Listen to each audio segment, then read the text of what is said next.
ज्ञानतिमिरन्दस्य ज्ञानाञ्जनशलाकया चक्षुरुन्मिलितं येन तस्मै श्रीगुरवे नमः।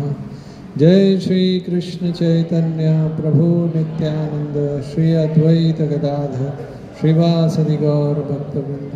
हरे कृष्णा कृष्णा कृष्णा हरे हरे, हरे राम राम राम हरे हरे। हरे कृष्ण। तो जैसा कि अनाउंसमेंट हुआ है, चैतन्य महाप्रभु का आविर्भाव दिवस कल है। एक तरह से देखा जाए तो 4 संप्रदाय एक बार मैंने बताए थे, 4 यूनिवर्सिटी है। ब्रह्मा जी से जो आता है एक ब्रह्म संप्रदाय, एक लक्ष्मी देवी से जो आता है श्री संप्रदाय दक्षिण भारत में, एक रुद्र संप्रदाय जो शिव जी से आता है, और कौन सा बचा? कुमार संप्रदाय। ब्रह्मा जी के जो 4 पुत्र हुए, ये 4 मेन यूनिवर्सिटी है। तो हमारी जो संस्था है वो किस में आती है? वो ब्रह्म संप्रदाय में आती है, मगर उसमें 2 और चीज़ें जुड़ जाती है, ब्रह्म मध्व गौड़ीय। तो ब्रह्मा जी से लाइन आती है गुरु शिष्य परंपरा करते हुए मध्वाचार्य तक। मध्वाचार्य से फिर एक लाइन जाती गौड़िया, मतलब बंगाल। तो एक तरह से, हालांकि मैं खुद भी बंगाली नहीं हूँ, केवल बंगाली मित्रों के साथ रहा हूँ, मगर हम बंगाली संस्था में हैं एक तरह से देखा जाए तो, क्योंकि गौड़िया मतलब गौड़ देश। और वहाँ पे चैतन्य महाप्रभु जो स्वयं भगवान थे, उनके बारे में आज थोड़ा चर्चा करेंगे। तो 3 मुख्य शास्त्र हैं, गीता और भागवत, ये तो मेन है, सबको ही पता है मेजॉरिटी लोगों को। और एक है चैतन्य चरितामृत, जो चैतन्य महाप्रभु के बारे में बताते हैं।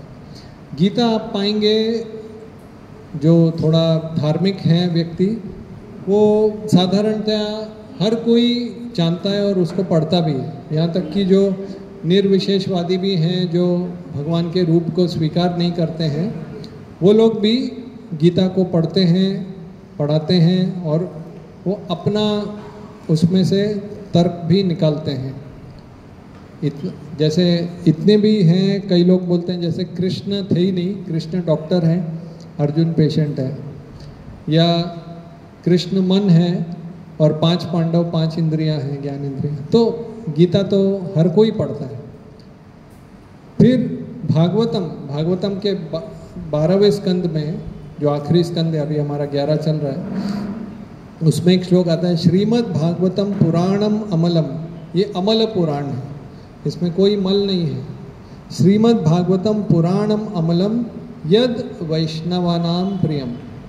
तो वैष्णव लोग, आप हर ये जो 4 संप्रदाय मैंने बताया, हर आचार्य ने श्रीमद् भागवतम के ऊपर टीका टिप्पणी किया हुआ है। तो भागवतम, फिर बाकी इतर लोग भागवतम इतना नहीं पढ़ते हैं, वैष्णव लोग पढ़ते हैं। उन वैष्णवों में भी जो तीसरा है चैतन्य चरितामृत, वो केवल बंगाली वैष्णव लोग पढ़ते हैं। कहने का मतलब जो चैतन्य महाप्रभु के अनुयायी हैं। और चैतन्य चरितामृत के थोड़े से गुणगान बताऊं तो, चैतन्य चरितामृत के 3 भाग हैं, आदि लीला, मध्य लीला, अंत्य लीला। तो ऐसे 3 भागों में है। और ये कृष्णदास कविराज गोस्वामी करके भक्त हो गए, उन्होंने लिखा था। तो हम देखते हैं कैसे हमारे कई जो पूर्वज आचार्य भी हो गए, उनको भी ये कितना प्रिय था ये ग्रंथ चैतन्य चरितामृत, जिस पे से हम आज वर्णन करेंगे चैतन्य महाप्रभु की लीलाओं का, जो भी समय है उसमें। चैतन्य महाप्रभु की लीलाएं तो आसमान की तरह है, हर बहुत सारी करोड़ों लीलाएं हैं, उनमें से हम थोड़ा सा कुछ बताने का प्रयत्न करेंगे। तो चैतन्य लीला के चरितामृत के अंत में आता है, चैतन्येर भक्त गणेर नित्य करो संग, तबे तो जानिब सिद्धांत समुद्र तरंग। वो बता रहे हैं कि चैतन्य महाप्रभु के भक्तों का हमेशा संग करो, तबे तो जानिबो सिद्धांत समुद्र तरंग। सिद्धांत का जो समुद्र है, अब वाकई में अगर ध्यानपूर्वक चैतन्य चरितामृत को पढ़ेंगे तो उसमें इतना कुछ है जो साधारण भाषा में आपको, वेदों का बहुत कठिन ज्ञान भी साधारण भाषा में बताया हुआ है। जैसे मैं उदाहरण दूं तो हम सब ने सुना होगा कि भगवान है और भगवान के अवतार हैं, सुना है? सभी ने सुना। अब कितने प्रकार के अवतार हैं, मैं ये नहीं बोलूँ कितने अवतार हैं, कितने प्रकार के अवतार हैं वो चैतन्य चरितामृत में आता है। 6 प्रकार के अवतार होते हैं, मुझे जितना याद आता है मैं याद करने की कोशिश करता हूँ। एक होता है युगावतार, जो हर युग में आते हैं, एक हो गया, आप गिनते जाइए, 6 तक पहुँच गया तो बहुत बड़ी बात है। एक होता है मनवंतर अवतार, मनु जो होते हैं, मनु के काल में एक दिन में एक अवतार आता है, वो मनवंतर अवतार होता है। एक उदाहरण मैं बाद में बताऊंगा। फिर लीला अवतार, जो केवल लीला करने के लिए आते हैं, जैसे उसमें आ गए वराहदेव, नरसिम्हदेव, मत्स्य अवतार, फिश, तो ये थोड़ी सी लीला करके चले जाते हैं। कितने बोले मैंने अभी तक? 3, अब 5 बोल, 3 हुए ना, 3 हुए। युगावतार, मनवंतर अवतार, लीला अवतार, फिर पुरुष अवतार चौथा। आप गिनते, अभी 2 ही बाकी है, आप प्रार्थना कीजिए। पुरुष अवतार होते हैं जो 3 विष्णु हो गए, जो सृष्टि की शुरुआत जब होती है, जैसे भौतिक ये आध्यात्मिक जगत, उसके बाहर जो पहले व्यक्ति हैं वो है महाविष्णु, जो खूब बड़े महासागर में सोते रहते हैं। फिर उसके बाद वो जब सांस लेते हैं तो उनके रोम कूपों से, उनकी नाक से कई करोड़ों ब्रह्मांड निकलते हैं, ब्रह्मांड करोड़ों। हर ब्रह्मांड में आधा पानी भरता है, जैसे कोई बॉल है उसमें आधा पानी भरता है, उसमें फिर वही विष्णु वापस अवतार लेते हैं, उनको बोलते हैं गर्भोदक्षाई विष्णु। पहले थे महाविष्णु, फिर हर करोड़ों ब्रह्मांड में आधा पानी भरता है, वो गर्भ उदकशाही विष्णु। और ये वही विष्णु है जिनके नाभि से कमल आता है और उस कमल पे ब्रह्मा जी बैठते हैं। तो ये सेकंड पुरुष अवतार हो गए। तीसरे हैं क्षीरोदक्षाई विष्णु, जो जिनको परमात्मा भी बोला जाता है, हर एक के हृदय में अभी भी है, हर जीवात्मा के हृदय में। और एक क्षीर करके एक सागर भी है ब्रह्मा जी के लोक के पास, वहाँ पे वो पर्सनली भी है। तो ये तीसरे हो गए पुरुष अवतार 3। कितने हो गए बोलो? 5वें हैं गुण अवतार। गुण मतलब सत्वगुण, रजोगुण, तमोगुण। सत्वगुण में विष्णु, ऐसा बोलते हैं ये कोई भी वस्तु है उसको बनाना, जैसे सेट करना, सब उसमें थोड़ा मेहनत लगती है, और तोड़ना बहुत आसान है। सब कुर्सियों को हटा दो, गिरा दो, कोई भी, जैसे घर बनाना थोड़ा कठिन है, तोड़ना बहुत ही आसान है, और उसको संभाल के रखना, मेंटेनेंस, मतलब क्रिएशन डिस्ट्रक्शन, तो जो संहार करने का काम है वो शिव जी का है, वो तमोगुण के अवतार है। कोई भी चीज़ तोड़ना हो फटाफट तोड़ सकते हैं। बनाना जो है सृष्टि, वो ब्रह्मा जी का काम है, ब्रह्मा जी सृष्टि करते हैं, और उसको पालन करना, मेंटेन करना, संभाल के रखना, सब व्यवस्था ढंग से चलती रहे, वो विष्णु का काम है। तो ये सत्व गुण का काम है। सात्विक व्यक्ति जो है वो शांत मन से लंबे समय तक एक ही वस्तु कर सकता है। राजसिक व्यक्ति अभी क्या करना है, अभी कुछ तो हिलेगा, मतलब नहीं कर सकता। तो ज़्यादातर अधिकतर कलयुग में तमोगुण और रजोगुण ही है। हम प्रयत्न कर रहे हैं भक्ति करके सत्वगुण, ऐसा बताते हैं जैसे आपको फ्लाइट पकड़ना है तो एयरपोर्ट पे जाना पड़ता है, तो हमको अगर वो फ्लाइट गोलोक वृंदावन भगवान के धाम तक जाना है तो फ्लाइट वो है, जो एयरपोर्ट है वो सत्वगुण है। तो भक्ति में पहले सत्वगुण में आना। अभी मैं जिस गाड़ी से आया तो वो ड्राइवर बता रहे थे कि हमारी बेटी भी राधे कृष्ण जप करती है, तो आप कुछ टिप्स देना चाहेंगे क्या? मैंने बोला टिप्स तो काफ़ी दे सकता हूँ, आप किस टाइप का चाह रहे हैं? नहीं, कुछ गाइडेंस, कुछ ऐसा पता नहीं, मैं अचानक जो दिमाग में है, मैंने बोला जो भी है, जैसे आप डॉक्टर की पढ़ाई करेंगे तो किसी स्कूल में जाना चाहिए, किसी यूनिवर्सिटी में जाना चाहिए, तब तो खाली किताब पढ़ के नहीं होगा। उसी प्रकार से वो किसी सत्संग में जाए या भक्तों का संग करे, यूनिवर्सिटी में जाए, क्योंकि उसमें एक अलग प्रकार की शिक्षा होती है, सिस्टम से सिखाया जाता है। तो वो बोले कि हम तो वहाँ रहते हैं, बदलापुर रहते हैं। मैंने बोला वो कहाँ है, मुझे पता नहीं, आप पता कर लो। तो मैंने फिर तुरंत गूगल में डालने लगा। बोला हाँ महाराज समझ में आ गया, वो है, मतलब गूगल में डालने, मतलब उनको सीरियस नहीं बनना था, मैंने तुरंत डाला वो इस्कॉन अमरनाथ करके आया कुछ, अमरनाथ।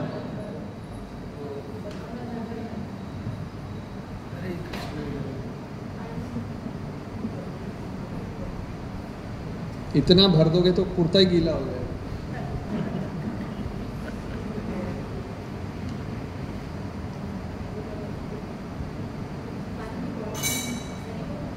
पानी की बोतल भी है, तो मतलब उन्होंने सोचा होगा प्रभु जी बहुत पानी पी लेते हैं तो पूरा ही जितना भर सकते हैं भर।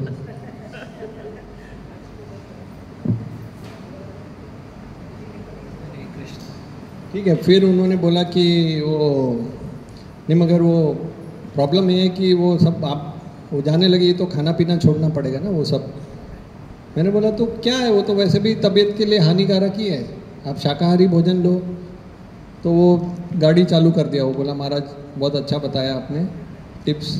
तो मैंने बोला जाते जाते फिर भी बोला देखो वो वैसे भी तबीयत के लिए अच्छा नहीं है, आप पनीर बना लो, सोयाबीन बना लो अगर आपको वैसा टेस्ट चाहिए तो। फिर बोला ठीक है महाराज धन्यवाद। तो इसी प्रकार से तो भक्तों का संग यहाँ पे जो लिखा है चैतन्य, कहाँ से कहाँ चली जाती मेरी गाड़ी। चैतन्य भक्त गणेर नित्य करो संग, भक्तों का संग करना अति आवश्यक है। एक वो रह गया, आप ही भूल जाओ, अवतार 5 हो गए ना, 6वां कौन सा है? युग अवतार। चलो पहले आप 5 बता दो तो मैं फिर 6वां बताता हूँ।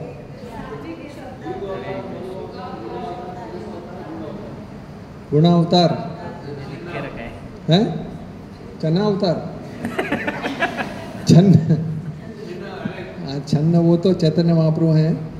चलिए अगली बार मैं कभी, नहीं तो क्या है फिर अगर मुझे समय देंगे तो फिर मुझे ढूंढना पड़ेगा। तो AVATAR ईशम, शक्त्यावेश अवतार भी प्रभु आता है, शक्त्यावेश अवतार उसी में आता है। हाँ देखिए अब मैं फटाफट पढ़, अब सामने आ गया तो जल्दी पढ़ दूंगा। युगावतार, मनवंतर अवतार, लीला अवतार, गुणावतार, पुरुषावतार और ये जो उन्होंने बोला शक्त्यावेश अवतार। शक्त्यावेश अवतार क्या होता है?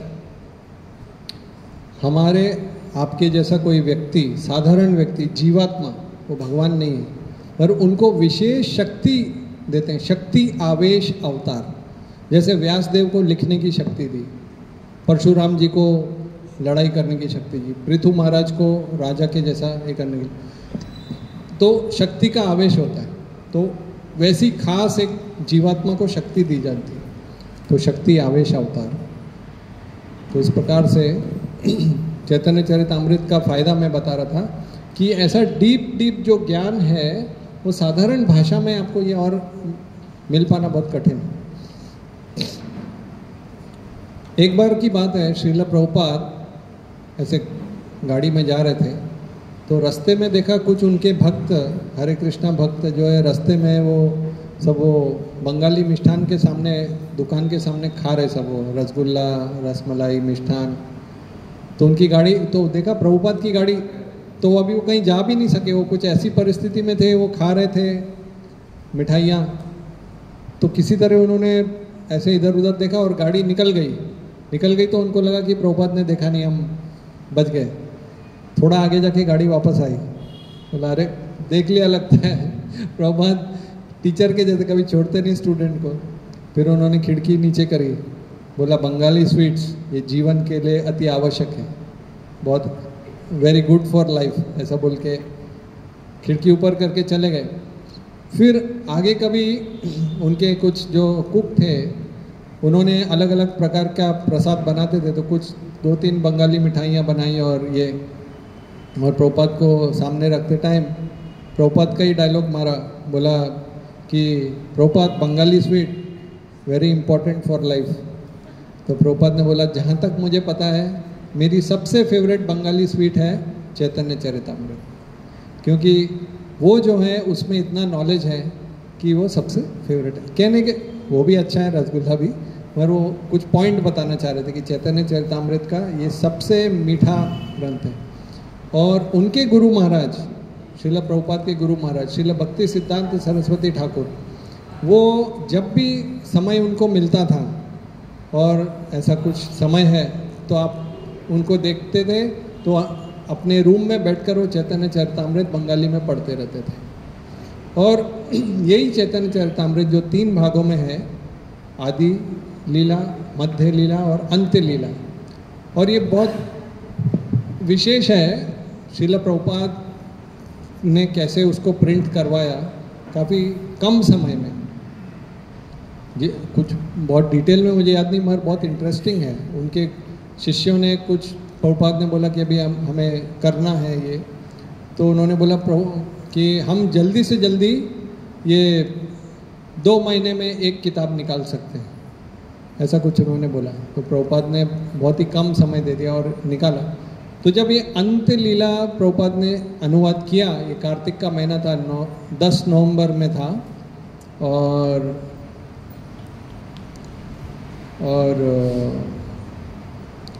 उसके अंत में श्रील प्रभुपाद एक नोट लिखते हैं, एक्स्ट्रा कंक्लूजन करके लिखते हैं कि आखिरी में चैतन्य, वो बोलते हैं कि मेरे गुरु महाराज की बहुत इच्छा थी कि चैतन्य चरितामृत सब लोग पढ़ें, और आज ये इंग्लिश भाषा में, अंग्रेजी में मैंने इसको अनुवाद कर दिया है, पूरी चैतन्य चरितामृत। आज वो हालांकि मेरे साथ नहीं है प्रत्यक्ष रूप में, मेरे हृदय में तो हमेशा है, मुझे पक्का पता है उनको आज बहुत खुशी हो रही होगी कि ये ग्रंथ अब पूरे विश्व भर पढ़ा जाएगा।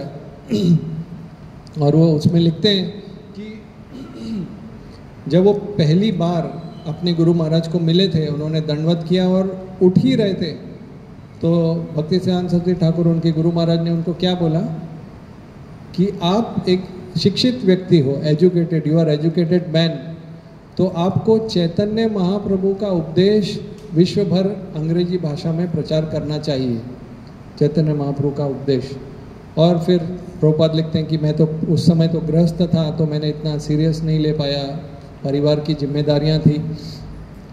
फिर 1936 में उनके कुछ ही दिन पहले उनके गुरु महाराज जब अंतर्ध्यान होने वाले थे, तो प्रभुपाद ने एक पत्र लिखा कि आपके सभी सन्यासी शिष्य आपकी इतनी सेवा कर रहे हैं, मैं कैसे आपकी सेवा कर सकता हूँ, ग्रस्त हूँ मैं। तो उन्होंने वही चीज़ वापस दोहराई कि चैतन्य महाप्रभु का उपदेश आप सब जगह प्रचार करिए और पुस्तकें लिखिए।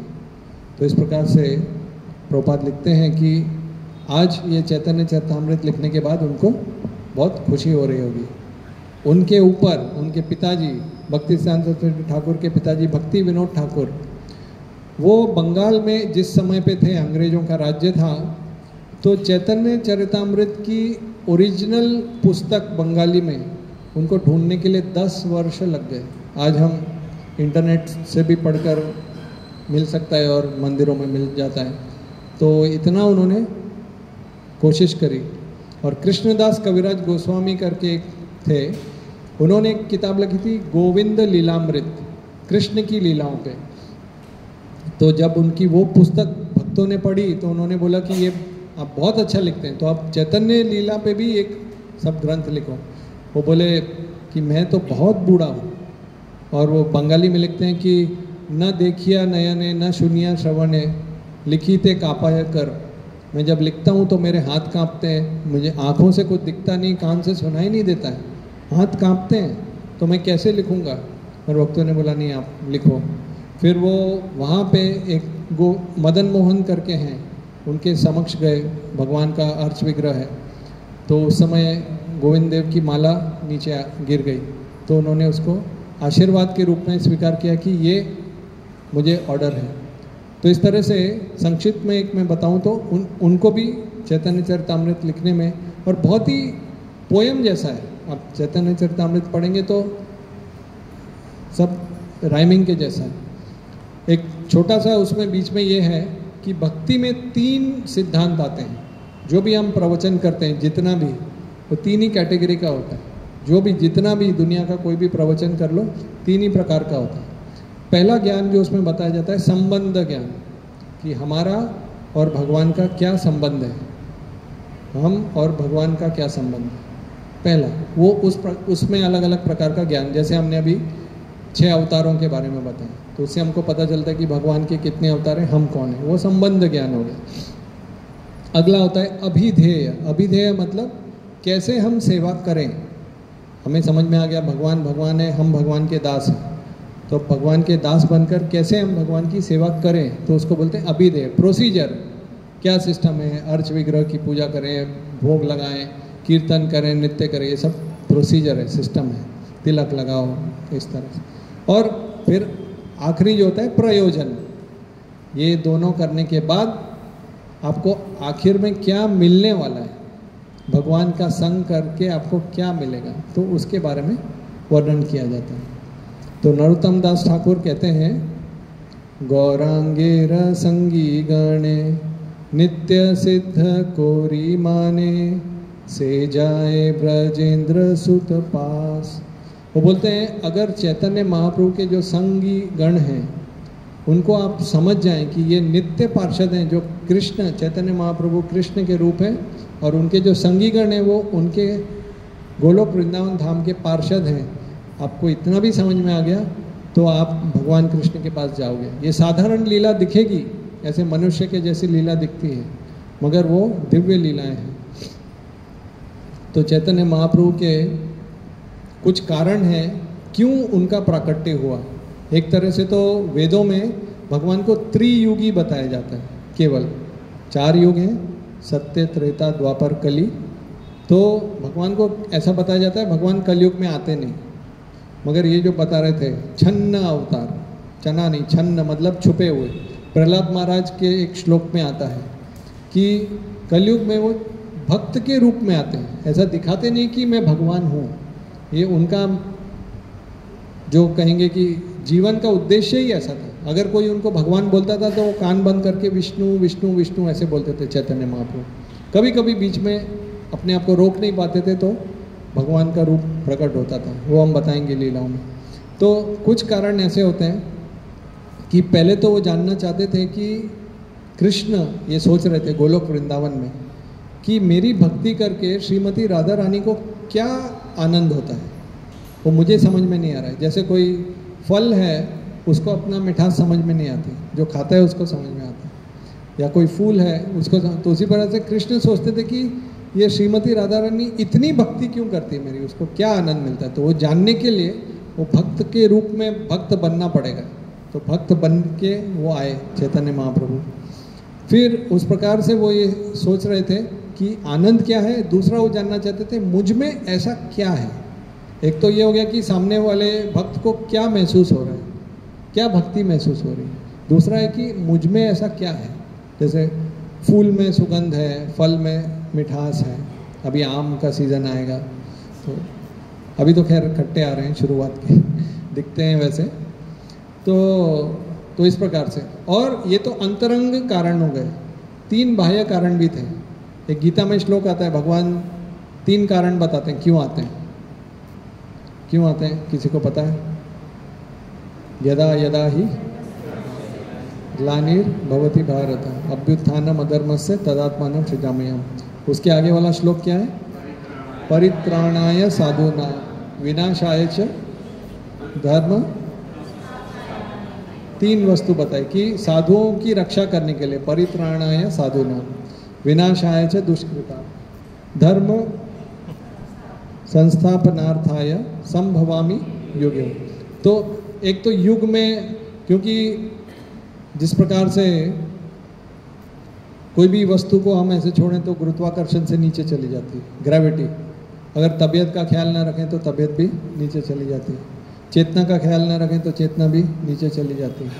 तो उसको स्वच्छ करते रहना पड़ता है कंटिन्यूअसली, यही मनुष्य जीवन का उद्देश्य है। इसी प्रकार से धर्म का अगर रक्षा न करें तो वो कालांतर में कम ही होते जाता है। तो धर्म संस्थापना करने के लिए आते हैं, वो पहला कारण।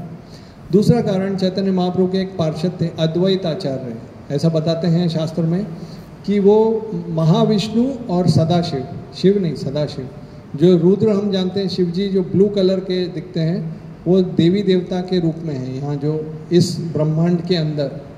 इस ब्रह्मांड के बाहर जो मैं बता रहा था महाविष्णु है, उनके भी आगे एक धाम है, उसको बोलते हैं कैलाश धाम। वहाँ शिव जी सफ़ेद रंग के और 5 मुख वाले हैं। हाँ, कर्पूर गौर, कपूर की तरह। ये सफ़ेद तो खैर बोलने की भाषा में, मगर वैसे बहुत, हम जब भी भगवान के रूप का वर्णन करते हैं और बताते हैं कि कमल नयन और ऐसे अलग अलग, नीला बादल घनश्याम बादल के जैसा, तो क्योंकि हमको जो समझ में आता है वही। एक बार श्रील प्रभुपाद को किसी ने पूछा कृष्ण का कलर व्हाट इज कलर, तो प्रभुपाद ने बोला आपने वेल्डिंग की वो ये देखी आग, बोला हाँ देखिए, बस वो बीच वाला जो होता है ना वैसे ही कृष्ण का कलर है। अब क्योंकि हमको वही समझ में आता है तो हम वो बताते हैं, मगर ये सब एक तरह से बहुत छोटी चीज़ है। जब कृष्ण का अगर कभी हुआ साक्षात्कार तो हमको फिर समझ में आएगा कि वो सुंदरता कुछ और ही है। उसको बोलते हैं शाखा चंद्र न्याय बोला जाता है। जैसे माँ होती है, वो अपने बच्चे को अगर बताना चाहती है चंद्रमा किधर है, बहुत छोटा है अगर बच्चा, तो वो देखो ऊपर, तो उसको कुछ दिखता ही नहीं, सब ऐसे ही देखते रहते हैं।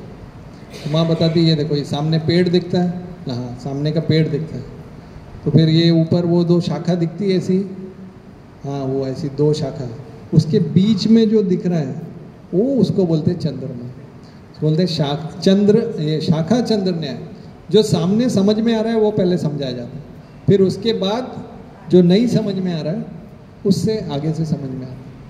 या दूसरा उदाहरण देते हैं कि जैसे समझ लीजिए आप यहाँ से जा रहे हैं, भक्ति के लिए उदाहरण देते हैं, कभी श्रद्धा हमारी डामाडोल हो रही है तो कोई बोलेगा, जैसे कोई ट्रेन में बैठा है, कल्याण से बैठ गया, उसको जाना है दिल्ली, तो टाइम टेबल में देखा भाई अभी सूरत आ गया, फिर अभी जयपुर आ गया, जो भी स्टेशन आ गया, तो उसको समझ में आ रहा है कि जैसा जैसा रूट में है वैसा आ रहा है।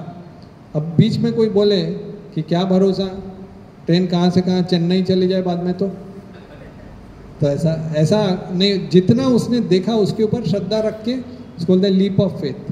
मतलब इतना तो समझ में आया ना, कल्याण से सूरत आई, सूरत से आगे गई गाड़ी। तो भक्ति में हमको भगवान कैसा भी भक्त क्यों ना हो, नया भी क्यों ना हो, उसको थोड़ा ना बहुत साक्षात्कार देते ही हैं, कुछ ना कुछ उसको मिठास मिलती रहती। तो उस श्रद्धा पे बेस पे ज़्यादा आगे का एक तो पहले सोचने का ही नहीं, ज़्यादा आगे का सोचना होता तो फिर हम भक्ति में, एक तरह से मैं ये भी सोच रहा था, हम बहुत ही बिरले लोग हैं जो यहाँ पर आ रहे हैं। बम्बई में कितने लोग हैं, कितने सत्संग में जाते हैं, बहुत कम। तो ये बड़ा ही सौभाग्यशाली लोग हैं आप लोग भी और मैं भी, कि हमको ये भक्ति मिली और हम उसको प्राथमिकता या इम्पोर्टेंस दे पा रहे हैं। वरना कलयुग में बड़ा कठिन है, तो हम आ गए तो बहुत ही बड़ी बात है। Very good. तो अद्वैत आचार्य ने जब देखा कि बड़ा अधर्म हो रहा है, और तो उन्होंने गौतमीय तंत्र में एक श्लोक पढ़ा कि तुलसी दल मात्रे न जलस्य चुलुके नवा, ऐसा करके विक्रीडित है भगवान हरि, कि केवल थोड़ी सी तुलसी और जल अर्पण कर दो तो भगवान हरि प्रसन्न हो जाते हैं। तो भगवान को बुलाने लगे, आह्वान करने लगे, भगवान आइए आइए हृदय से।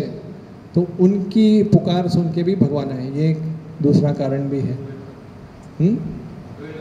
अद्वैत आचार्य का जो पुकार थी वो पूरी करने के लिए भगवान चैतन्य महाप्रभु के रूप में है।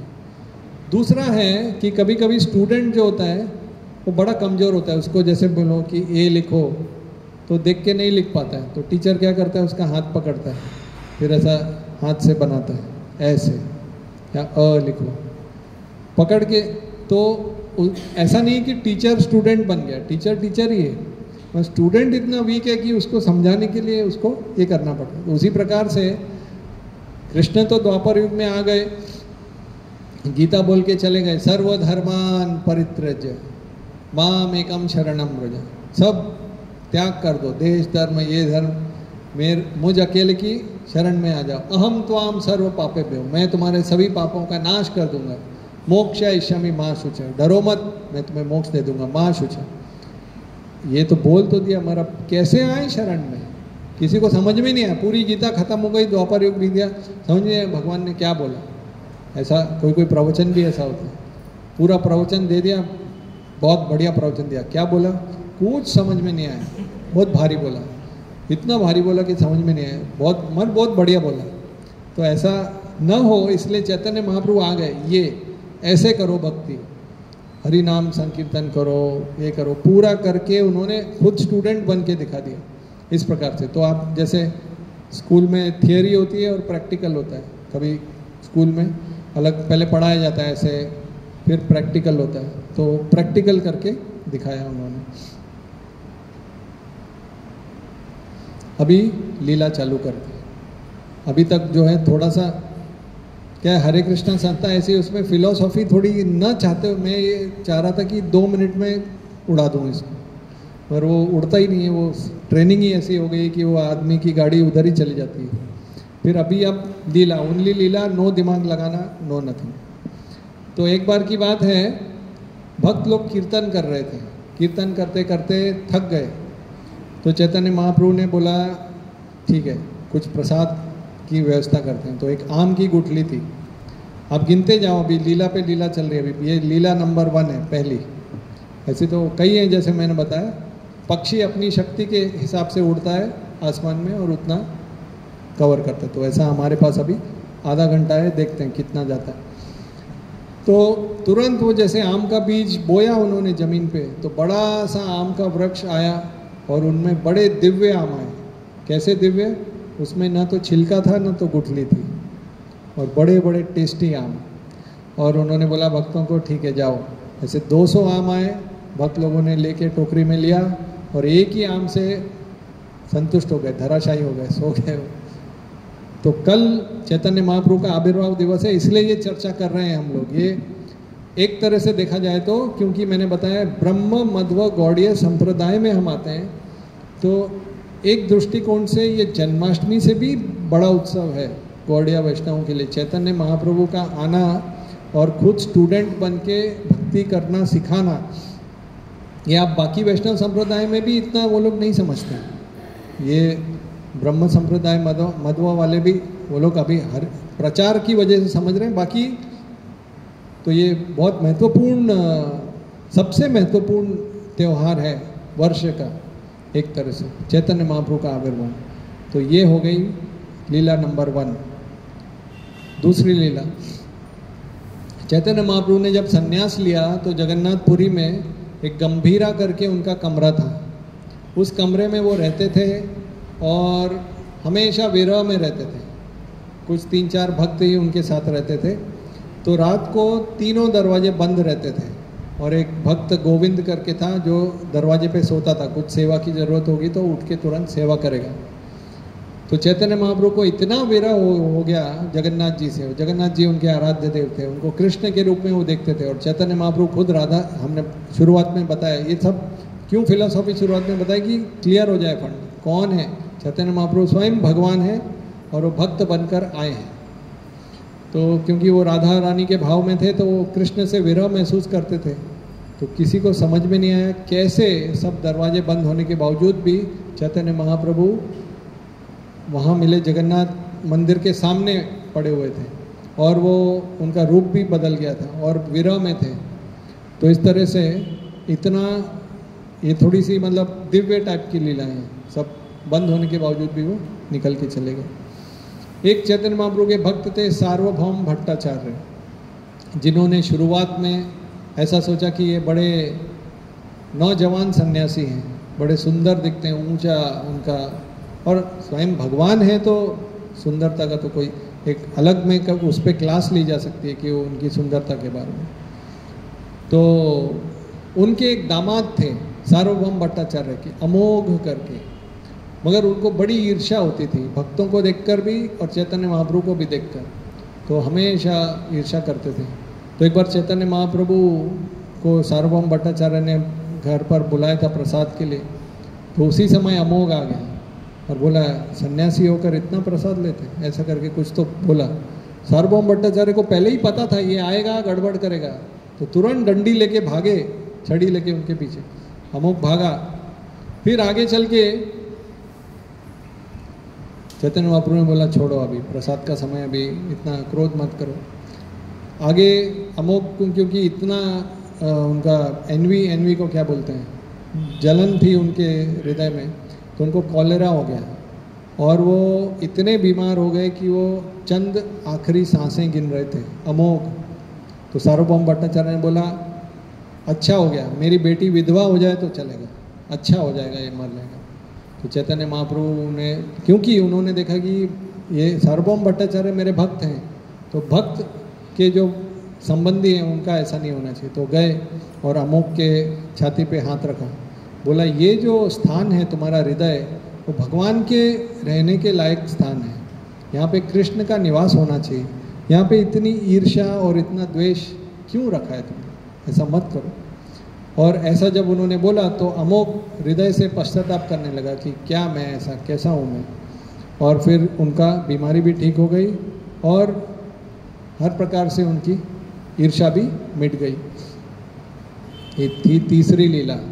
चौथा, एक बार चैतन्य महाप्रभु का जब संन्यास हुआ तो वृंदावन जाना चाह रहे थे, और वृंदावन जाना जब चाह रहे थे तो रास्ता उनका जो था उसमें एक जंगल आया, झारीखंड का जंगल, और कीर्तन करते हुए, वो तो दिव्य आनंद में ही रहते थे, कीर्तन करते हुए जा रहे थे तो उनका पैर एक सोते हुए शेर को लग गया, और शेर उठ के तुरंत भाव विभोर हो गया और आंखों से अश्रु आने लगे और वो कीर्तन करने लगा, हरे कृष्णा कृष्णा कृष्णा हरे हरे, हरे राम राम राम हरे हरे। फिर चैतन्य महाप्रभु आगे गए तो एक सरोवर था, वहाँ पे कुछ हाथी पानी पी रहे थे, तो चैतन्य महाप्रभु ने हाथ से पानी उछाला उनके ऊपर, बोला हरि नाम लो, तो वो भी कीर्तन करने लगे, हरे कृष्णा कृष्णा कृष्णा हरे हरे, हरे राम राम राम। ऐसा जोर जोर से वो कीर्तन करने लगे, आंखों से अश्रु, और नाचने भी लगे। यहाँ तक कि वहाँ पे देखा कि शेर और जो हिरण जो आपस में वैरी हैं, वो भी आपस में मित्र बनकर एक साथ नृत्य करने लगे। तो वृंदावन बन गया एक तरह से। वो झारीखंड का जो जंगल था, वृंदावन का वर्णन आता है भागवतम में, उसमें बोलते हैं यत्र नैसर्ग दुर्वैरा सहसन निगम मृगादयः मित्रावनी। वो कहते हैं कि जो निसर्ग, यत्र निसर्ग दुर्वैरा, जो वैरी हैं उनका जो है वैर नष्ट हो गया और वो मित्र के जैसे हो गए। तो ऐसा बताते हैं कि कभी भी कलयुग में हर जगह पे वैर है, समाज में, धर्म को लेकर या पार्टीज़ को लेकर या परिवार में भी, तो भगवान चैतन्य महाप्रभु की शरण अगर लें तो मित्रता आ जाती है, शांति बन जाती है। तो इस प्रकार से है। फिर और चैतन्य महाप्रभु भी जब रथ, जो जगन्नाथ जी की रथ यात्रा होती थी, उनके समक्ष वो नृत्य करते थे, तो एक श्लोक वो बोलते थे। ये जब अर्च विग्रह की पूजा करते हैं तो उसमें ये श्लोक बोला जाता है। भगवान की उपासना करने से पहले जब जाते हैं तो ये पढ़ते हैं सब ब्राह्मण लोग। वो कहते हैं ना हम विप्रो न च नरपतिर न वैश्यो न शूद्रो। बोल रहे हैं ना तो मैं कोई ब्राह्मण हूँ, न मैं कोई राजा हूँ, न मैं वैश्य हूँ, न शूद्र हूँ। ये चैतन्य महाप्रभु बोलते हैं। वो क्या बोलते हैं? न हम वर्णी न च गृहप्रतिर न वनस्थो यतिर्वा। न तो मैं सन्यासी हूँ, न मैं वानप्रस्थ हूँ, न मैं गृहस्थ हूँ। चैतन्य महाप्रभु ये श्लोक बोलते थे। फिर क्या बोलते हैं? मैं कौन हूँ?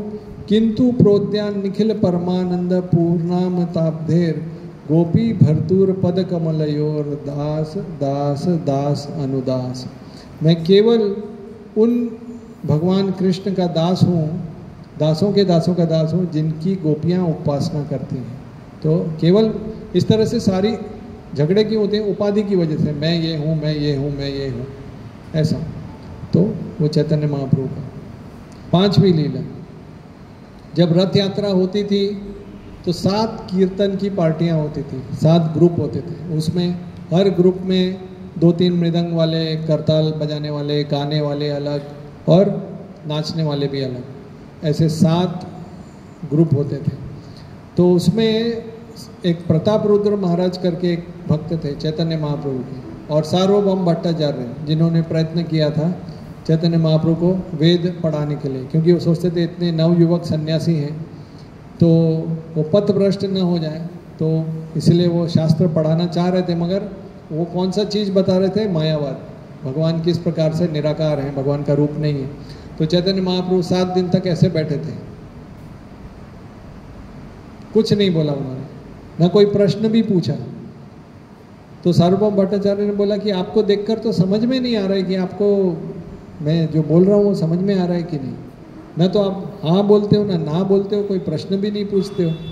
तो चैतन्य महाप्रभु ने बोला आप जो श्लोक बोल रहे हो तो पूरा समझ में आ रहा है कि वेदों के वाक्य तो सूर्य के समान है, मगर आप जो समझा रहे हैं उसकी व्याख्या वो बादल के समान है, वो सूर्य की रोशनी को ढक दे रही है।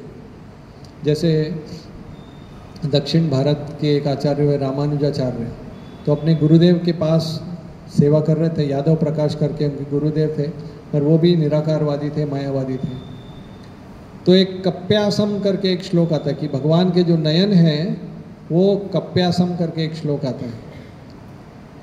तो वो यादव प्रकाश अपने गुरुदेव का रामानुजाचार्य पैर दबा रहे थे, सोने का समय था, तो समझा रहे थे रामानुजाचार्य को कि कपि मतलब बंदर, और बंदर का जो पीछे का भाग होता है वो कैसा लाल होता है, वैसे भगवान की आंखें। रामानुजाचार्य ने जब ये सुना तो उनके आंखों से गरम गरम आंसू गिरे और उनके गुरुदेव के शरीर पे गिरे। जब वो गिरे तो समझ गए कि वो पहले उनको पता 2-3 बार हो चुका था ऐसा गड़बड़ कि रामानुजाचार्य हमेशा कुछ तो ऐसा अलग ही। तो उन्होंने पूछा क्या समस्या है?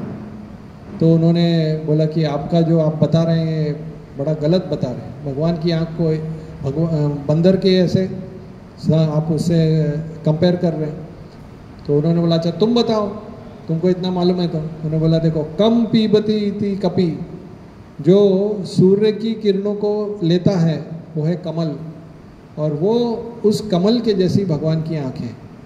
यादव प्रकाश टैंग टैंग टैंग सोचा ये मेरा शिष्य जो है मुझसे ऐसी ऐसी व्याख्या कर रहा है। तो फिर आगे कथा भी आती है, उन्होंने रामानुजाचार्य को मार डालने का तक प्रयत्न किया, एक बार नहीं 2-3 बार प्रयत्न किया, मगर वो तो खैर बड़े आचार्य थे, भगवान से रक्षित थे। तो उसी प्रकार से चैतन्य महाप्रभु ने सार्वभौम भट्टाचार्य को बोला, फिर सार्वभौम भट्टाचार्य ने बोला अच्छा आप बताओ, आपको इतना पता है। तो फिर जो उन्होंने बताया तो स्वयं भगवान है, तो फिर पूरा समर्पित हो गए। तो इस प्रकार से तो उन सभी जो 7 कीर्तन की जो पार्टी थी उसमें सार्वभौम भट्टाचार्य और प्रताप रुद्र महाराज को दिव्य दृष्टि दी चैतन्य महाप्रभु ने। हर कीर्तन ग्रुप वालों को लग रहा था कि चैतन्य महाप्रभु हमारे ही ग्रुप में डांस कर रहे हैं, और सार्वभौम भट्टाचार्य ने देखा कि हर 7 के 7 ग्रुप में चैतन्य महाप्रभु नृत्य कर रहे हैं। वो कृष्ण के जैसा हो गया, जैसे हर गोपी क्या सोच रही थी कृष्ण मेरे साथ ही नृत्य कर रहे हैं, मगर कृष्ण सबके साथ थे। तो ये दिव्य लीला। समय तो इधर ही हो गया, ये तो 20% भी नहीं हुआ अभी तक। आपको होली की कथा बताऊं थोड़ी कि चैतन्य महाप्रभु की बताऊं? थोड़ी सी होली की बता देता हूँ। एक बार राधा रानी ने एक कुंड में अपने हाथ धोए, कुछ हल्दी थी तो धोए, तो कुंड पूरा पीला पीला हो गया, पूरा कुंड, और उसका पानी ऐसा बढ़ने लगा, बहुत बढ़ने लगा। और फिर सभी जो उनकी सखियाँ थी उन्होंने बोला चलो अभी तो ये सब समझ जाएंगे कि आपने हाथ धोए और ये बाढ़ आ जाएगी अभी कुंड। तो बोले कि ठीक है चलो, वो चली गई वहाँ से। अब कृष्ण आए राधा रानी को ढूंढते हुए, आए तो देखा ये इतना पीला क्यों है ये सरोवर, तो ये पीली वस्तु क्या है। तो धीरे धीरे वो कुंड यही पूछते चले गए ये पीला पदार्थ क्या है, और ऐसे कुंड में जाने लगे और अंदर जाने लगे। पहले अपने पैरों तक पानी आया, फिर घुटनों तक आया, फिर कमर तक डूब गए। ये पीला पदार्थ क्या है, वो ऐसे विस्मित हो गए एक तरह से। फिर छाती तक पानी आया, गले तक आया, नाक तक आया, वो चले गए दोनों हाथ ऊपर करके। फिर वो खाली वो कुंड में चलते जा रहे थे, वो अंदर ये पीला पदार्थ क्या है, क्योंकि वो राधा रानी का प्रेम था। केवल कुंड के ऊपर एक मोर पंख दिख रहा था और 2 हाथ दिख रहे थे। What is this yellow substance? फिर ऐसा करके वो बाहर आए तो पूरा परिवर्तित हो गया। ये चैतन्य महाप्रभु के आविर्भाव का एक ये स्टोरी भी है। उनका पूरा श्याम सुंदर रंग पीला हो गया था और जब वो बाहर आए तो अपने ग्वाल बालों को पूछ रहे थे कृष्ण कहाँ है? ग्वाल बालों बोला तुम ही कृष्ण हो। नहीं नहीं, कृष्ण कहाँ है? तो ग्वाल बाल बोले तुम ही तो कृष्ण हो। तो एक तरह से क्रोधित हो गए कि आपको मेरा प्रश्न भी नहीं समझ में आ रहा है। वो क्या राधा रानी के भाव में आ गए कि मैं क्या पूछ रहा हूँ। और फिर वो इस तरह से जा रहे थे तो ग्वाल बालों को लगा कि अब यशोदा मैया कल से भेजेगी नहीं लगता है, ये ऐसे पागल जैसे हो गए। अरे कृष्ण, अरे यार क्या करती, कब घुस जाती पता नहीं चलता। बैठ जा। ठीक है मैं पीछे हो जाता। मैंने सोचा इतना नरम क्या। तो फिर उसके बाद और ग्वाल बाल भी बड़े मतलब एक तरह से वो भी क्रोधित हो गए कि ये कृष्ण क्या हो गया इनको, कि ये भी कैसे सवाल पूछ रहे हैं। और वो सोच रहे थे यशोदा मैया बोलेगी तुम लोग के साथ खेलने गया, ये क्या खिला दिया इसको, पागल बना दिया इसको। फिर जैसे एक वो जैसे भूत कभी उतरता है तो आदमी एकदम थका हुआ जैसा हो जाता है, तो किसी तरह से वो नशा उतरा। फिर वो आए और ग्वाल बालों ने यशोदा मैया के सामने उनको खड़ा कर दिया, बोलो ये आपका बालक है। फिर वो जाके सो गए। तो जिससे कि कृष्ण अगली बार उनके साथ आ सकें। मगर कृष्ण ये बता रहे थे एक परोक्ष रूप से कि एक ये स्वर्ण के जैसा रूप मैं लूँगा और वो चैतन्य महाप्रभु का रूप लेके आऊँगा। और इसको होली की शुरुआत भी बोलते हैं। तो अंदर से वो बहुत खुश थे और वो देना चाहते थे जो आज तक किसी भी अवतार ने, जो हमने 6 प्रकार के अवतार आपको बताए, जो नहीं दिया लोगों को। वो राधा रानी का प्रेम, वो खुद तो समझना चाहते थे कि ऐसा क्या है मुझ में, और दूसरा कि राधा रानी को क्या आनंद मिल रहा है। तो खुद का उपकार करते हुए परोपकार भी करना चाहते थे। वो हर एक को कृष्ण प्रेम देना चाहते थे। इसलिए बोलते हैं गोलोकेर प्रेम धन हरि नाम संकीर्तन। जो ये हम हरि नाम करते हैं, हरे कृष्णा कृष्णा कृष्णा हरे हरे, हरे राम राम राम हरे हरे। तो ये जो 16 शब्द का महामंत्र है, ये स्वयं गोलोक का प्रेम धन है। चैतन्य चरितामृत में एक श्लोक आता है कि प्रेम धन विना व्यर्थ दरिद्र जीवन, दास कोरी वेतन मोरे देहो प्रेम धन। ऐसा बोलते हैं कि आपके पास जितना भी पैसा, दौलत, शोहरत, सुंदरता, हेल्थ, फेमस, ज्ञान, कॉन्टैक्ट, कुछ भी क्यों ना हो, मगर जब तक आपके पास प्रेम नहीं है भगवान के प्रति, प्रेम बिना व्यर्थ दरिद्र जीवन, मेरा जीवन मैं भिखारी की तरह हूँ। और वो बोल रहे हैं दास कोरी, मुझे अपना दास बना लो। और क्या मुझे ये चाहिए, सैलरी दे दो। वेतन मोरे देहो प्रेम धन, मुझे कृष्ण प्रेम का धन दीजिए। छठी लीला, दक्षिण भारत में एक बार चैतन्य महाप्रभु इसी तरह से जा रहे थे कीर्तन करते हुए। उनका उस समय जो नाम ले रहे थे, कृष्णा कृष्णा कृष्णा कृष्णा कृष्णा कृष्णा कृष्णा हे राम राघव राम राघव राम राघव रक्षा माम, कृष्ण केशव कृष्ण केशव पाहि माम। ऐसे वो मदमस्त होके पूरे दक्षिण भारत में घूम रहे थे। और उनका ऐसा था 2-3 प्रकार से वो प्रेम देते थे। खाली देख लो तो कृष्ण, वो व्यक्ति भक्त बन जाता था। किसी को आलिंगन दे दिया तो वो व्यक्ति जाके गांव में किसी को आलिंगन देगा, वो भी भक्त। ऐसे चेन रिएक्शन जैसे सब भक्त बन रहे थे, पूरा दक्षिण भारत भक्त हो गया। वहाँ पे एक ब्राह्मण थे, मैंने शायद एक आध प्रवचन में बताया था वासुदेव करके, वो चैतन्य महाप्रभु के भक्त थे। उनको पूरी कोड़ हो गई थी शरीर में और कीड़े पड़ गए थे उनके शरीर में, और उनकी भक्ति वो ऐसा करते थे, वो सोचते थे कि ये शरीर ये उन कीड़ों का भी है, तो कोई कीड़ा गिर जाता था तो उठा के वापस डाल देते थे, रख देते थे। भक्ति किसी भी प्रकार से, भीष्म देव ने कौन सी भक्ति करी? कृष्ण के शरीर में बाण डालकर, लड़ाई करके।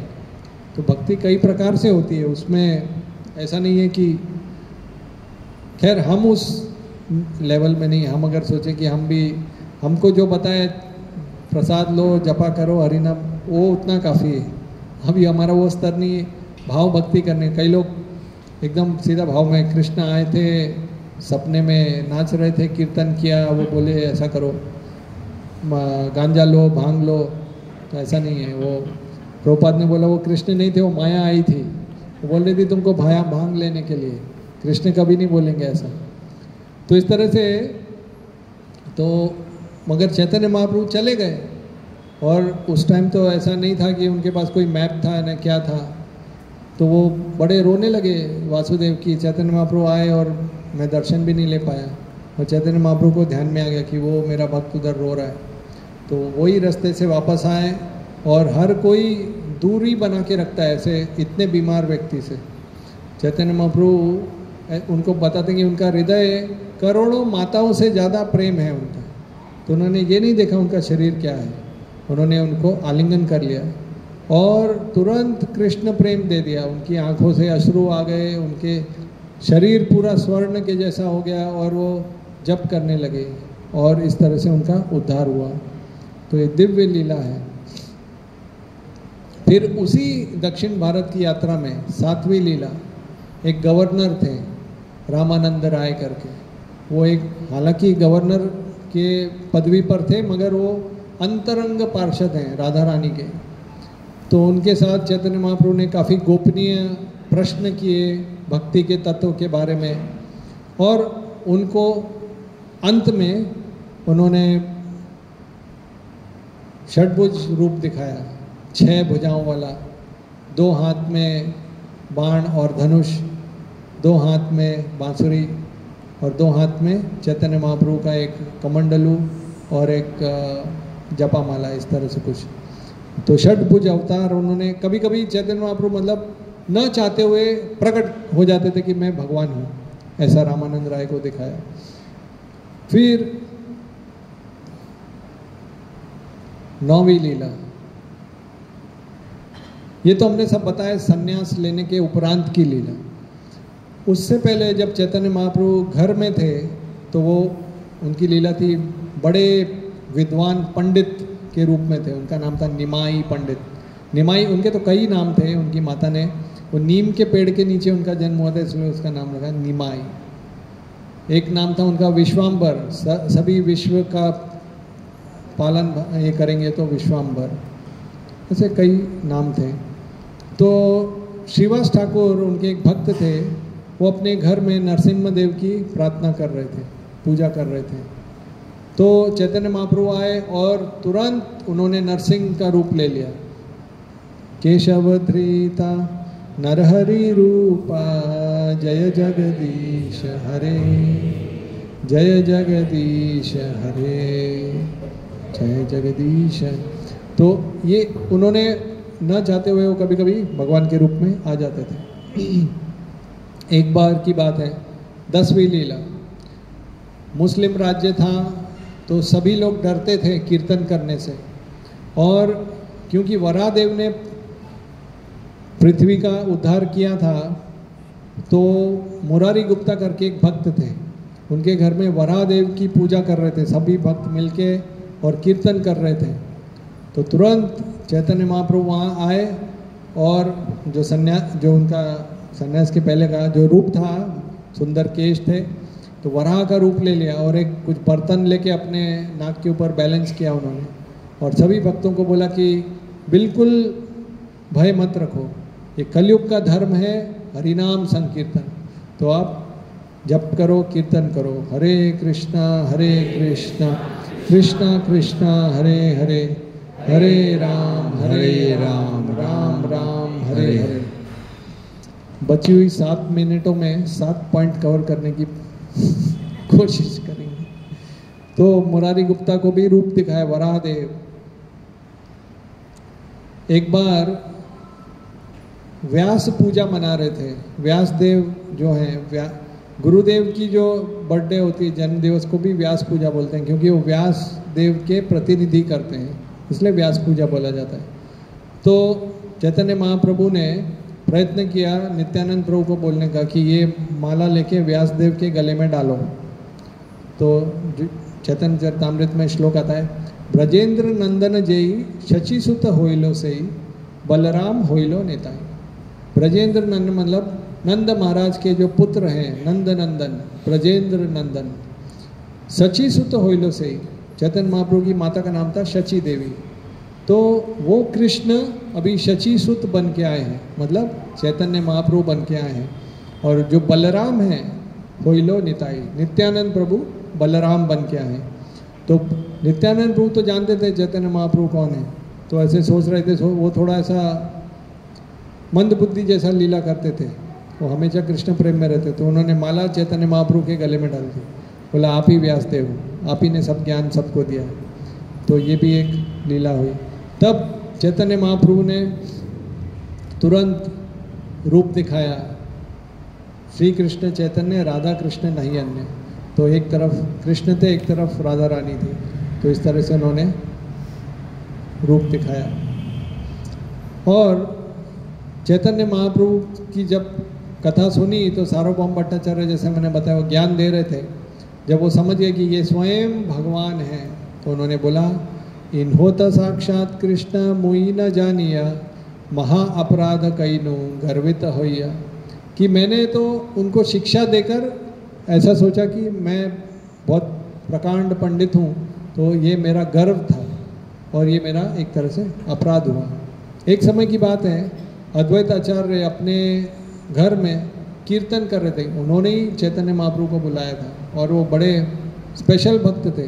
कीर्तन करते करते खुद ही घर में मूर्छित हो गए। तो चैतन्य महाप्रभु आए उधर और बोला, अद्वैत आचार्य बोलो क्या चाहिए तुमको। तो अद्वैत आचार्य बोले कि कुरुक्षेत्र की रणभूमि पर अपने भक्त अर्जुन को आपने जो विश्व रूप दिखाया था वो दर्शन में करना चाहता। तो तुरंत चैतन्य महाप्रभु ने विराट रूप का दर्शन कराया। आपने कोई फोटो भी देखा होगा, ऐसे अद्वैत आचार्य ऐसे देख रहे हैं और पूरे विराट रूप। तो चैतन्य महाप्रभु उस प्रकार से उन्होंने दर्शन दिया। तीसरा 13वां लीला, श्रीवास ठाकुर एक बार अपने जो शालिग्राम शिला की उपासना कर रहे थे, तो जो उनका ऑल्टर था, मंदिर था, चैतन्य महाप्रभु आए और उधर स्वयं बैठ गए। एक तरह से देखा जाए तो एक अपराध जैसा, और वो स्वयं भगवान है, वो कर सकते हैं। इसलिए मैं फिलॉसफी ज़्यादा नहीं बोल रहा हूँ। ये लीला को मतलब अपना तर्क वाला दिमाग थोड़ा साइड में रखना पड़ता है उसके लिए, तभी तो मिठास आती है, मीठा लगता है। नहीं तो हर क्लास में तो हम फिलॉसफी बोलते ही रहते हैं ऐसा है। तो इस तरह से फिर सभी भक्तों ने उनका अभिषेक किया और 7 प्रहर, एक प्रहर 3 घंटे का होता है, तो 7 प्रहर में 21 घंटे तक चैतन्य महाप्रभु महाविष्णु के रूप में थे और हर भक्त को उनकी भक्ति के बारे में बता रहे थे। तो जैसे मुरारी गुप्ता थे तो वो श्री राम के बहुत बड़े भक्त थे। एक बार की बात है, भक्तों ने, क्योंकि सब कृष्ण के भक्त थे, उन्होंने मुरारी गुप्ता को बोला कि आप भी हरे कृष्णा जप करो। तो मुरारी गुप्ता पूरी रात भर प्रयत्न कर रहे थे, मगर वो जब कृष्ण बोलने जाए तो उनके मुंह से केवल राम ही निकले, क्योंकि वो हनुमान जी के ये थे। तो वो सोच रहे थे कि मुझे भक्तों ने बताया है, भगवान ने बताया है कृष्ण का नाम, मगर मैं नहीं कर पा रहा हूँ। तो कुछ एक ऐसा कुछ विशेष चक्कू होता है, बोलते हैं, जो जिससे शंख पे कार्विंग करते हैं, बड़ा शार्प होता है। तो ये सोच रहे थे कि वो आत्महत्या करेंगे उस चक्कू से। तो चैतन्य महाप्रभु ने बोला, वो आए उनके घर पे और पूछे वो चक्कू कहाँ पर है। मतलब प्रभु कौन सा चक्कू? मतलब वही वाला। ये शरीर इसीलिए नहीं दिया गया कि उसका अंत किया जाए, भक्ति करो। चैतन्य महाप्रभु ने सर्वथा ये इस प्रकार से ना ही बोला। एक बार सनातन गोस्वामी को भी बहुत शरीर में फोड़ियाँ हो गई थी और चैतन्य महाप्रभु बार बार उनको आलिंगन करते थे और वो जो भी मवाद था जो था वो चैतन्य महाप्रभु के शरीर पे लग जाता था। तो वो भी यही इसी प्रकार से कुछ विचार कर रहे थे कि मैं रथ जब होगा जगन्नाथ जी का, उस रथ के नीचे आकर अपना शरीर त्याग कर दूंगा, ये शरीर कुछ काम का नहीं। चैतन्य महाप्रभु आए और उन्होंने बताया, देखो तुमने समर्पण मुझे किया है तो तुम्हारा शरीर भी मेरी वस्तु है। और हरिदास ठाकुर जो एक दूसरे भक्त उनको बता रहे थे, ये व्यक्ति दूसरे की वस्तु को नुकसान पहुंचाना चाहता है तो ये गलत कार्य कर रहा है। और उन्होंने बताया कि मुझे आपके शरीर से बहुत कुछ कार्य करना है, और अगर केवल जान देने से कृष्ण की प्राप्ति होती तो मैं चैतन्य महाप्रभु करोड़ों शरीर ऐसे ही त्याग देता केवल कृष्ण को पाने के लिए। तो आत्महत्या से शरीर नहीं ये होता है। तो उस समय पे मुरारी गुप्ता को बुलाया और चैतन्य महाप्रभु ने बोला कि तुम राम के भक्त हो, और वो जो चक्कू मुझे पता था और मैं हूँ। फिर श्री राम, पूरा श्री राम दरबार दिखाया उनको, श्री राम सीता लक्ष्मण। और मुरारी गुप्ता ने देखा उनको भी एक पूंछ आ गई, वो स्वयं हनुमान जी के अवतार हैं। बोले अच्छा, तो भाव विभोर हो गए। फिर इसी प्रकार से एक उनके भक्त थे श्रीधर कोलाबेचा। चैतन्य महाप्रभु का सर्कल में हर प्रकार के लोग थे। रामानंद राय जैसे गवर्नर थे, प्रताप रुद्र महाराज जैसे बड़े राजा थे, सार्वभौम भट्टाचार्य जैसे बड़े प्रकांड पंडित थे, और एक केला का पत्ता बेचने वाले, केला और केले के पत्ते के कप्स बेचने वाले कोला बेचा श्रीधर भी थे, गरीब भिखारी। तो उनको जो है चैतन्य महाप्रभु ने बताया कि तुम जिस गंगा, वो श्रीधर कोला बेचा क्या करते थे कि जितनी उनकी कमाई होती थी उसमें से आधी कमाई गंगा जी की पूजा पे लगा देते थे, और निमाई जो है पंडित के रूप में आते थे, बोलते थे तुम जिस गंगा की पूजा कर रहे हो वो मेरे चरण से निकलती है। श्रीधर को कोला बेचा कान बंद करते थे, आप क्या क्या बोलते हैं, आप फ्री में ले जाओ सब, मत मुझे ये सब बताओ। चैतन्य महाप्रभु ने उस सात जो 21 घंटों की लीला में श्रीधर कोलाबेचा को बहुत भक्त लोग तो जानते भी नहीं थे वो कौन भक्त हैं। चैतन्य महाप्रभु ने बोला जाओ कीर्तन करते हुए जाओ, और देखो एक घर से आपको जोर जोर से हरे कृष्णा कृष्णा कृष्णा हरे हरे, हरे राम राम राम हरे हरे, ऐसी ध्वनि आ रही होगी। वो मेरा भक्त है श्रीधर कोलाबेचा। उनकी तो बहुत लीला है। वो कई लोग उनके जो पड़ोसी थे वो सब्जी वब्जी फेंकते थे उनके घर पे, खा ले, भूख लगी है इसलिए चिल्लाते रहता है हरे कृष्णा, इस तरह से। और चैतन्य महाप्रभु कभी कभी वो श्रीधर कोलाबेचा की जो छत थी उसमें भी ये थे छेद, और वो वहाँ से पानी आता था। तो बहुत सारे उनके पड़ोसी बोलते थे तुम कृष्ण की भक्ति करते हो और देखो ऐसे गरीब हो, और हम लोग देखो दुर्गा देवी की भक्ति करते हैं, क्या हमारे पास शौहरत है, दौलत है। तो श्रीधर कोलाबेचा बोले नहीं, मुझे यही करना है। और ऐसा सब फिर चैतन्य महाप्रभु ने उनको दूसरा रूप दिखाया, एक तरफ कृष्ण एक तरफ बलराम। बोला देखो मैं ही हूँ वो जो तुमसे रोज तर्क करने आता हूँ, तर्क नहीं बोल सकते, वो मोल भाव करने आता हूँ, तुम बहुत महंगा दे रहे हो, कम दो करके।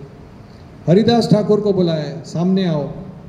और फिर हरिदास ठाकुर की एक लीला, उनको काजी ने, जो मुस्लिम काजी था, उन्होंने 22 मार्केट में उनको चाबुक से मारने का एक फतवा निकाला था, मतलब जान से मारने का ही। ऐसा बताते हैं 1 या 2 मार्केट के बाद व्यक्ति जीवित नहीं रह पाता था। तो 22 के 22 मार्केट में हरिदास ठाकुर जीवित रहे। तो चैतन्य महाप्रभु ने फिर अपनी शॉल उतारी और देखा, ये देखो जो सारी चाबुक लग रही थी यहाँ लग रही थी, और सारे चाबुक के जितने मार्क थे मैंने अपने शरीर से तुमको ढक दिया था। और हरिदास ठाकुर उधर ही मूर्छित हो गए। तो इस तरह से उन्होंने षट प्रहर अलग अलग भक्तों को अलग अलग लीलाएं बताई। एक आखिरी लीला बताकर समाप्त करूंगा, ये काफ़ी फेवरेट लीला है भक्तों की। उसमें जो चैतन्य महाप्रभु जब बच्चे थे, निमाई छोटे बच्चे, तो उनके घर पे एक ब्राह्मण आया, जगन्नाथ मिश्रा उनके पिताजी का नाम था और उनकी माता का नाम था शची। तो ब्राह्मण के लिए उन्होंने पूरा साफ सफाई कर दी घर पे बोला, और वो गोपाल के भक्त थे, गोपाल। तो उन्होंने सब दे दिया, इंग्रेडिएंट, क्योंकि कभी कभी ब्राह्मण ऐसे होते थे उस समय पे कि खुद कुकिंग करके भोग लगा के खाएंगे। तो इस तरह से उन्होंने सब सामग्री दे दी, फिर ब्राह्मण ने बनाया और भोग लगाने गया तो अपने गोपाल को याद किया, गोपाल का मंत्र बोला और आँख खोली तो चैतन्य महाप्रभु खा रहे थे। निमाई बोले हाय, ये भगवान को भोग लगाना था, ये बच्चे ने खा लिया। तो तुरंत जगन्नाथ मिश्र आए, बोले क्रोधित हो गए, ये कहाँ से आ गया ब्राह्मण देवता। तो ब्राह्मण ने बोला देखो मैं तो वैसे भी मुझे भूखा रहने की आदत है, कभी प्रसाद मिलता है कभी नहीं मिलता है, शायद भगवान की इच्छा है आज मैं न खाऊं। जगन्नाथ मिश्रा उनके चरणों में गिर गए, आप हमारे घर में आए, भले आप खाएं न खाएं मगर हमारे घर में कम से कम भूखा मत जाइए आप, प्रसाद आप फिर से, मैं आपसे नम्र निवेदन करता हूँ, आप फिर सफाई कर दीजिए। फिर से नई सामग्री दी और निमाई को भेज दिया दूसरे घर में, ना वापस ना आ जाए। तो वहाँ पे उनकी जो दूसरी गोपियाँ थी वो उनको नचा रही थी निमाई, और ऐसे कीर्तन करा रही थी और पूछ रही थी निमाई तुम तो ब्राह्मण घर से हो और वो तुम्हें पता नहीं वो कौन राहगीर है, किस वर्ण का है, कैसा है, तुम किसी के भी हाथ का बनाया हुआ खा लेते हो। तो निमाई ने बोला मैं तो गाँव ग्वाल बाल हूँ, मैं कहीं किसी का कुछ भी खा सकता हूँ। तो गोपियों को समझ में नहीं आया कि वो क्या बोल रहे हैं, वो सही बोल रहे थे, वो कृष्ण ग्वाल बाल हैं वो। फिर सबने सोचा कि वो उनका मन रमा के रखेंगे, इधर ब्राह्मण देवता ने सब वापस बनाया, वापस ध्यान लगाया गोपाल। फिर आँख खोली तो सब गोपियाँ उधर ही थी, निमाई वापस खा रहे, हाय हाय हाय, ये वापस लड़का आ गया। और तो जगन्नाथ मिश्र तो बहुत क्रोधित हो गए, बोला अभी अब तो मैं इसको मारूंगा। तो उन्होंने बोला नहीं नहीं नहीं ऐसा मत करो, आज भगवान की इच्छा नहीं है कि मैं खाऊं। तो सब बहुत दुखी हो गए, सब रोने लगे, बोले आप ऐसा मत करो। देर रात हो गई और फिर वो ब्राह्मण ने बोला नहीं नहीं मैं नहीं बनाता हूँ अभी बस। तो विश्वरूप जो निमाई के बड़े भाई थे वो आए, उनका रूप भी इतना सुंदर, वो बलराम जी के अवतार थे, इतना सौम्य स्वरूप और इतनी उनकी सेवा भावना और इतनी नम्रता। उन्होंने बोला कृपया बना लीजिए एक बार, हमारी इच्छा है। तो विश्वरूप को देखते ही रह गए वो ब्राह्मण, उनको लगा वो भगवान को ही देख रहे हैं। बोला ठीक है। फिर सब सफाई किया और अभी जगन्नाथ मिश्रा ने सोचा अभी तो इनको निमाई को कमरे के अंदर बंद ही कर दिया, ताला मार दिया उन्होंने, बंद कर दिया और निमाई सो भी गए, ऐसा दिखाया रात हो गई सो गए। तो जैसा बता दें ना कंस के सारे दरवाजे खुल गए। तो जब गोपाल मंत्र बोला, आँख खोली तो निमाई और ब्राह्मण हाय हाय ये कहाँ से आ गया। मगर इस समय कोई किसी को आवाज़ ही नहीं सुनाई दी उस ब्राह्मण की, सब योग निद्रा में चले गए। जगन्नाथ मिश्र, उनकी माता, सारे पड़ोसी, सगे संबंधी सब। और निमाई ने बोला आप ही मुझे बुलाते हैं और आप ही मुझे खाने नहीं देते हैं। फिर उन्होंने भगवान कृष्ण का रूप दिखाया तो ब्राह्मण देखता ही रह गया। और फिर उसके बाद चैतन्य महाप्रभु ने ये भी बोला देखो मगर एक है, किसी को बताना नहीं कि मैं भगवान हूँ, नहीं तो वो अच्छा नहीं होगा। जन्मों जन्मांतर तुम मेरे भक्त हो और मैं इस लीला में किसी को बताना नहीं चाहता। और फिर अंतर ध्यान हो गया और वो ब्राह्मण उसको, वो तो पूरा भाव विवल हो गया, वो कुछ खा भी रहा था, कुछ प्रसाद को पूरे शरीर पे लगा रहा था, जमीन पे लौट रहा था, पागल हो रहा था। तब सब लोग उठ गए और वो देखिए ब्राह्मण को क्या हो गया रात हो गई। तो बोले ब्राह्मण देवता हो गया, हाँ भोग लग गया, बराबर हो गया सब। तो ये चैतन्य महाप्रभु की सब लीलाएं हैं और इसलिए वो आए हैं कि कलयुग में हरि नाम का प्रचार हो और भक्ति कैसे हम करें। तो आने वाले कल में चैतन्य महाप्रभु का आविर्भाव है, तो इसीलिए हम लोग कुछ लीलाएं बता रहे हैं। हरे कृष्ण।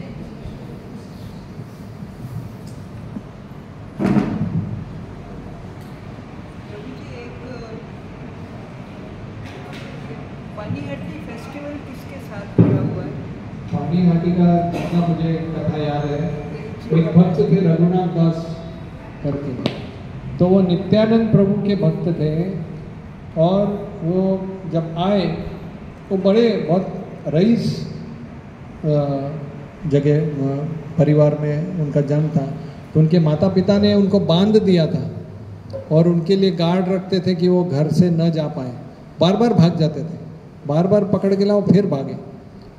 तो उनकी माता ने उनको बोला, उनके पति को यानी कि रघुनाथ दास गोस्वामी के पिताजी को, कि इस बच्चे को डोरी से इसको बांध के कमरे में रख दो। तो उनके पिताजी एक श्लोक बोलते हैं कि इंद्र सम ऐश्वर्य अप्सरा सम सुंदरी, मतलब उनकी पत्नी और इतना ऐश्वर्य, ये उनको नहीं बांध पा रहे, वो छोड़ छोड़ के भाग रहे बार बार, तो डोरियाँ क्या बांधेगी। तो इस तरह से किसी तरह से वो जब एक समय भाग ही गए, भागे तो दूर से नित्यानंद प्रभु ऐसे बैठे थे, दूर से वो दंडवत प्रणाम कर रहे थे, दंडवत मतलब डंडे की तरह। तो नित्यानंद प्रभु ने देखा, बोला चोरों की तरह इतना दूर से प्रणाम कर रहे हो, तुम्हें दंड मिलेगा, इधर आओ।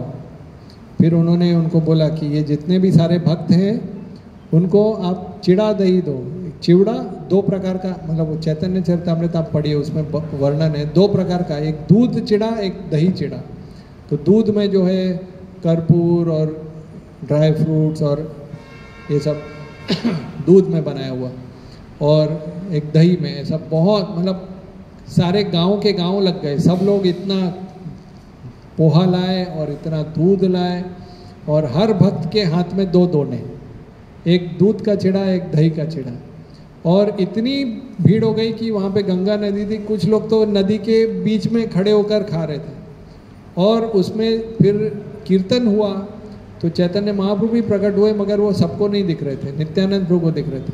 तो नित्यानंद प्रभु हवा में ही ऐसे लेके ऐसे खिला रहे थे और ऐसे, तो लोगों को लग रहा था वो ऐसे हवा में फेंक रहे हैं और वो चैतन्य महाप्रभु को खिला रहे थे। तो ये पानी हाटी में हुआ, इसलिए उसको पानी हाटी बोल के एक जगह है।